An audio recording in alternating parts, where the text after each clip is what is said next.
Diputada Mónica Peralta. Muchas gracias, señor presidente. Bueno, también manifestar mi alegría por la aprobación de esta ley, por todo el trabajo que se realizó en la Comisión de Educación de esta Cámara, por la capacidad de que hayamos podido escuchar a las distintas voces que se han manifestado tanto en favor como en contra de esta ley. Y la verdad es que cuando hay tanto antagonismo entre una postura y otra postura, uno lo primero que piensa es decir, bueno, nosotros en realidad acá estamos para legislar, no sobre las creencias ni para las creencias religiosas de ninguna ni de ninguno de nosotros, que todos las tenemos y las tenemos todas, sino que estamos para legislar sobre las realidades que se nos presentan todos los días, las realidades cotidianas y en sociedades cada vez más complejas como las que estamos viviendo. Por cierto, una sociedad que no deja de manifestar su violencia en diferentes aspectos, ¿no? Si uno se remonta a principio de año y recuerda el asesinato de Fernando Báez Sosa, cometido por un grupo de varones de determinado sector social que jugaban al rugby y que además eran conocidos en su lugar de origen por justamente agredir a través de la violencia física a otros jóvenes que posteriormente al asesinato de Fernando fueron acusados también por varias jóvenes por ser expuestas a través de las fotografías que alguno de ellos le había tomado en alguna oportunidad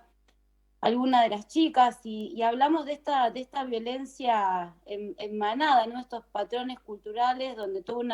un entorno social conocía cómo se daba el manejo de estos jóvenes que terminan en algún momento frenándose con el asesinato de otro joven también víctima de estos patrones culturales, de estos mecanismos de poder que se ejercen sobre los cuerpos y que de alguna manera son reproducciones históricas de miles de años que se siguen viendo en la sociedad de hoy. Por eso digo, nosotros en primer lugar no nos podemos poner en el lugar de nuestras creencias religiosas ni de nuestras únicas convicciones, sino que tenemos que ver cuáles son los datos de la realidad. Yo pensaba, si le preguntáramos a la mamá de María Soledad Morales si está de acuerdo o no con la ESI, cuando fue uno de los casos que más repercusión tuvo sobre violación y violencia y asesinato en manada,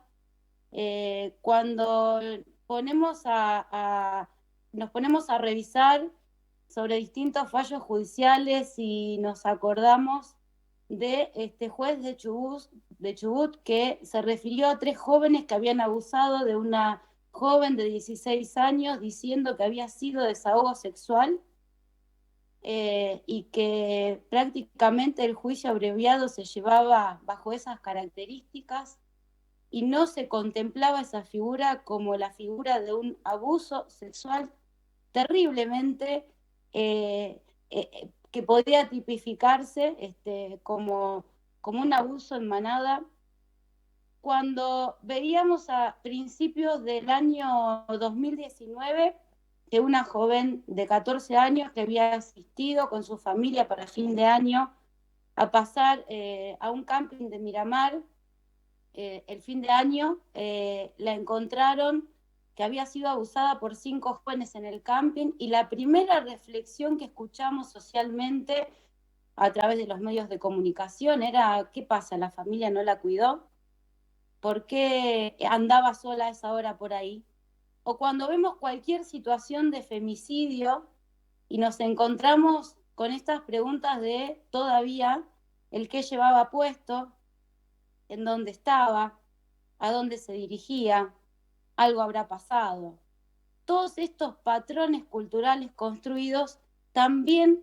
hacen a la educación sexual integral. Y evidentemente ni desde la sociedad ni desde las religiones lo hemos podido resolver.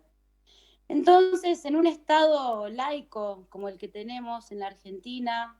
con una constitución que nos otorga un sinfín de derechos, de tratados internacionales, de normativas, que no solo respetan y regulan los derechos de niñas, niños, jóvenes y adolescentes, el derecho de mujeres, eh, debemos más que nunca ponernos a pensar de que aquí hay muchísimos sectores de nuestra sociedad, no solo que no están en condiciones de poder educar en libertad a sus hijos, sino que también estamos en un contexto muy grave de deterioro en el que todavía seguimos justificando algunas prácticas. De hecho, las denuncias que en estos últimos años han salido a la luz de violaciones por parte de curas a niños o niñas que estaban en algún colegio religioso, o curas que han denunciado abusos sexuales también dentro de sus propias instituciones de formación,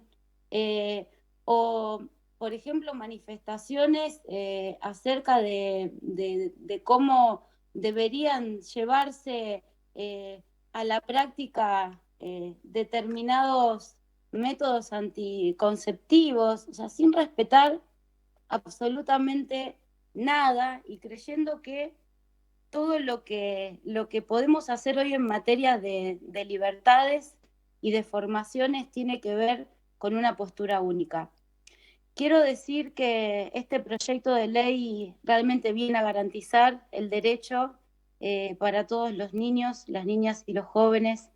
de nuestro país, de nuestra provincia, en este caso ahora adhiriéndonos a esta ley. Ojalá que el Senado provincial no demore más esta sanción, que es una normativa superadora, que la educación sexual integral no tiene que ver con el ejercicio de la sexualidad, sino más bien con la esencia, con la solidaridad, de cómo nos relacionamos con las demás personas, de cómo nuestros hijos y nuestras hijas van a relacionarse en solidaridad, en comprensión y por supuesto también cambiando pautas de comportamiento. No hay que tener miedo de hablar sobre el placer sexual, no hay que tener miedo de hablar de las posibilidades que nuestros hijos y nuestras hijas van a tener y que muchos no tuvimos, muchas de nosotras y de nosotros no tuvimos, porque muchas cosas lamentablemente las aprendimos de grande y todavía aún nos cuesta entenderlas, pero que ellas y ellos van a tener la gran oportunidad de vivir una vida diferente y seguramente con una sanidad mental mucho más de la que podemos tener hoy ahora todas y todos nosotros. Creo que discutir la ESI es como discutir si tenemos que tener educación ambiental o no. Ya se ha dicho y lo voy a reiterar, o educamos desde un Estado laico o dejamos a nuestras hijas y a nuestros hijos que a través de la tecnología se eduquen, porque lo van a hacer independientemente, sin la autoridad de los padres, sin la autoridad de los adultos y las adultas que hoy tienen la obligación de formarlos, porque no hay ningún impedimento hoy para que puedan hacerlo. Y lamentablemente hoy, si tenemos que dejar la educación de nuestras chicas y de nuestros chicos a merced de las tecnologías y sin un acompañamiento, se están educando en la pornografía, como ya lo dijeron recién. Voy a citar a Enrique Stola, que es un psiquiatra muy reconocido y que habla y hace mención sobre los abusos a las infancias, los abusos sexuales a las infancias, y dice: cuando no hay educación sexual integral, a los chicos los educa la pornografía. La tecnología hace que chicos y chicas muy pequeños tengan acceso a la pornografía. Entonces nos encontramos ante una situación absolutamente difícil de resolver. Lo que falta es educación sexual integral. Estructuralmente, los mismos que se benefician hoy sin la educación sexual integral son aquellos mismos que hoy se oponen. Así que, bueno, muchísimas gracias.